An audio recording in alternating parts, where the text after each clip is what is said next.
Hello दोस्तों, आज के वीडियो में एपीओ अर्थात गवर्नमेंट एडवोकेट की नियुक्ति से जुड़े कानूनी प्रावधानों के बारे में बताएंगे तथा एपीओ बनने के लिए आवश्यक educational qualification, age criteria, application fees, syllabus और एग्ज़ाम पैटर्न के साथ साथ एपीओ की सैलरी के बारे में भी बताएंगे।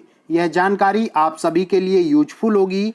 तो दोस्तों, ऐसी ही यूजफुल वीडियोज़ को पाने के लिए जल्दी से वीडियो को लाइक और चैनल को सब्सक्राइब कर लीजिए। तो चलिए आज का वीडियो स्टार्ट करते हैं।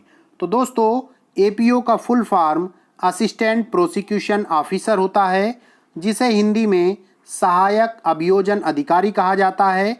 एपीओ को सामान्य लोग सरकारी वकील के नाम से जानते हैं। सीआरपीसी अर्थात दंड प्रक्रिया संहिता 1973 की धारा 2U और धारा 25 में एपीओ के बारे में बताया गया है।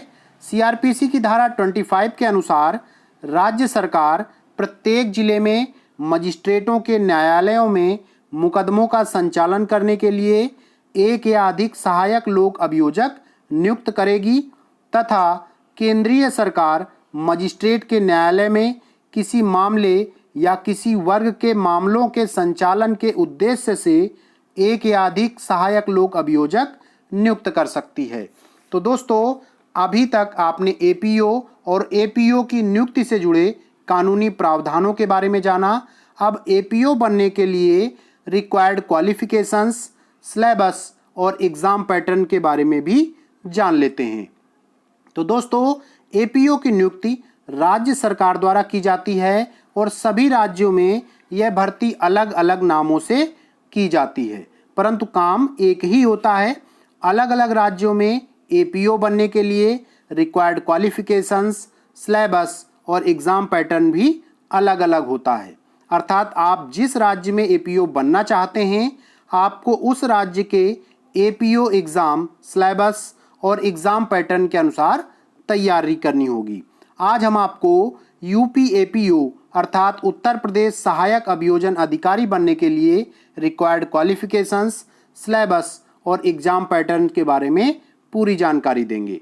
तो यूपी एपीओ की जो भर्ती प्रक्रिया है, यूपीपीएससी अर्थात उत्तर प्रदेश लोक सेवा आयोग प्रयागराज द्वारा पूरी कराई जाती है।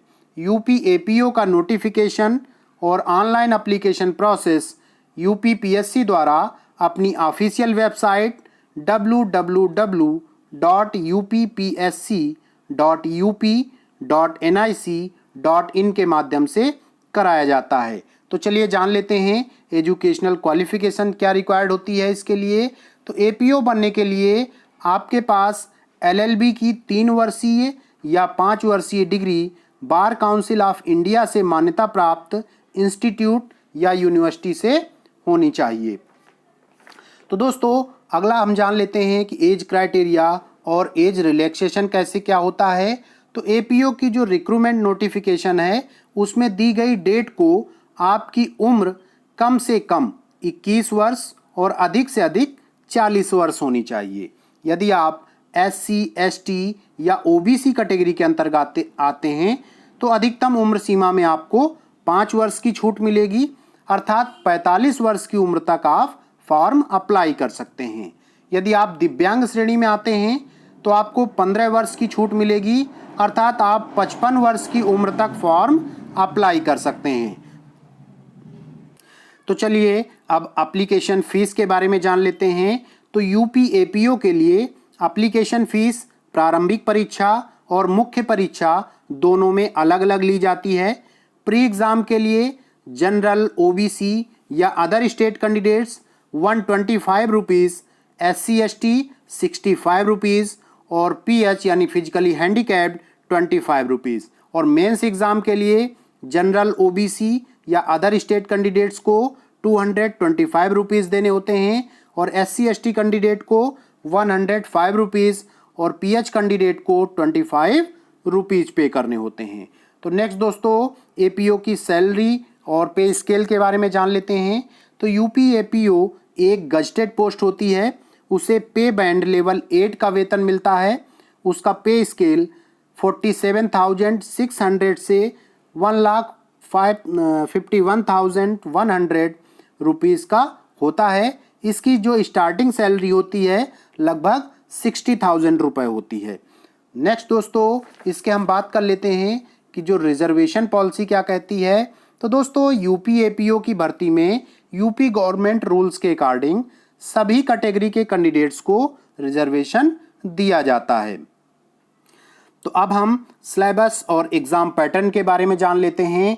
तो सबसे पहले हम बात करेंगे एग्ज़ाम पैटर्न की। तो दोस्तों, UP APO exam UPPSC Prayagraj द्वारा 3 स्टेप्स में कराया जाता है। पहला होता है आपका प्री एग्ज़ाम अर्थात प्रारंभिक परीक्षा, दूसरा है मेंस एग्ज़ाम अर्थात मुख्य परीक्षा, और तीसरा होता है इंटरव्यू अर्थात साक्षात्कार। तो दोस्तों, यूपी एपीओ की प्रारंभिक परीक्षा और मुख्य परीक्षा दोनों में 1/3 की निगेटिव मार्किंग होती है।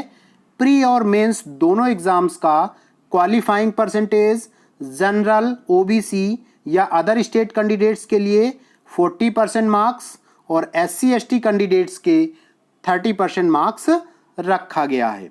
प्री एग्ज़ाम में क्वालिफाइड सभी कैंडिडेट्स में से टोटल वैकेंसी के 18 गुना कैंडिडेट्स को मेंस एग्ज़ाम के लिए अप्लाई करने और एग्ज़ाम देने का चांस मिलता है। मेंस एग्ज़ाम में क्वालिफाइड कैंडिडेट्स में से वैकेंसी के 3 गुना कैंडिडेट्स का सिलेक्शन इंटरव्यू के लिए किया जाता है, और इंटरव्यू में क्वालिफाइड सभी कैंडिडेट्स की मेंस और इंटरव्यू में प्राप्त अंकों के आधार पर मेरिट लिस्ट तैयार की जाती है। यही merit list UP APO selections का आधार होती है। तो चलिए अब हम सिलेबस के बारे में जान लेते हैं। तो प्री एग्ज़ाम का सिलेबस क्या होता है। तो दोस्तों, प्री एग्ज़ाम में आपका एक क्वेश्चन पेपर होगा 2 घंटे का, और उसकी जो टोटल मार्क्स होंगे वो 150 मार्क्स के होंगे। तो पहले पार्ट में आपसे एक जीके का पेपर होगा और दूसरा जो पेपर होगा वो आपका लॉ से रिलेटेड होगा। तो देखें दोस्तों, जो पहला जीके वाला है आपका वो 50 मार्क्स का होगा, और जो लॉ से रिलेटेड है वो आपका 100 मार्क्स का होगा। तो लॉ से रिलेटेड में आपसे जनरल साइंस के 8 क्वेश्चंस पूछे जाएंगे, current events of national and international importance से 10 क्वेश्चंस हैं, और हिस्ट्री ऑफ इंडिया 8 क्वेश्चंस हैं, Indian national movement 8 questions, Indian polity and economy 8 questions, world geography and population से 8 क्वेश्चंस। और लॉ रिलेटेड क्वेश्चंस क्या होंगे, तो आपका होगा इंडियन पिनल कोड यानी आईपीसी से 35 क्वेश्चंस होंगे, इंडियन एविडेंस एक्ट से 25 क्वेश्चंस होंगे, और क्रिमिनल प्रोसीजर कोड से 25, और UP police act and regulations under this act इसके 15 क्वेश्चंस होंगे। फ्रेंड्स, इस प्रकार से प्री एग्ज़ाम 2 घंटे का होगा, और इसमें 150 मार्क्स का पेपर होगा, जिसमें से 50 मार्क्स का जनरल नॉलेज होगा और 100 मार्क्स का लॉ का पेपर होगा। तो चलिए मेंस के बारे में जान लेते हैं। जो मेंस का सिलेबस है क्या कहता है। तो मेंस के सिलेबस में आपका जो रिटन एग्ज़ाम होने वाला है उसमें जो मार्क्स हैं वो 100 मार्क्स के पेपर होने वाले हैं यहाँ पे, और सभी पेपर्स के लिए आपको 3-3 घंटे का समय मिलेगा। तो एक है आपका जनरल नॉलेज का होने वाला है पेपर, फिर जनरल हिंदी का भी एक पेपर होगा, और उसके बाद क्रिमिनल लॉ एंड प्रोसीजर से रिलेटेड 100 मार्क्स का पेपर होगा, और लॉ ऑफ एविडेंस का भी 100 मार्क्स का पेपर होगा। इस प्रकार से ये 4 पेपर होने वाले हैं यहाँ पे आपके। तो नेक्स्ट दोस्तों, कि अगर इसमें आप क्वालिफाइड हो जाते हैं तो इंटरव्यू में आपसे क्या पूछा जाएगा, क्या सिलेबस है इंटरव्यू का। तो दोस्तों, इंटरव्यू में आपके बिहेवियर को मेनली ध्यान दिया जाता है और बेसिक क्वेश्चंस पूछे जाते हैं। इसमें कोई बहुत हाई फाई क्वेश्चंस नहीं होते हैं। इसमें ध्यान दिया जाता है कि आपका मानसिक लेवल, फिजिकल लेवल, और जो आपका कैरेक्टर है, आपकी जो कैपेसिटी है वो कितनी है। तो इसमें अगर आप सेलेक्ट हो जाते हैं तो सेलेक्ट होने के बाद आपका जो मेंस है और इंटरव्यू, इनके मार्क्स के आधार पे मेरिट लिस्ट तैयार की जाती है, और अगर उसमें आपका नाम आ जाता है फाइनल लिस्ट में, सिलेक्शन में, तो आप यूपीएपीओ बन सकते हैं। तो दोस्तों, इस प्रकार से हमारे द्वारा दी गई जानकारी कैसी लगी ज़रूर बताएं। बहुत बहुत धन्यवाद।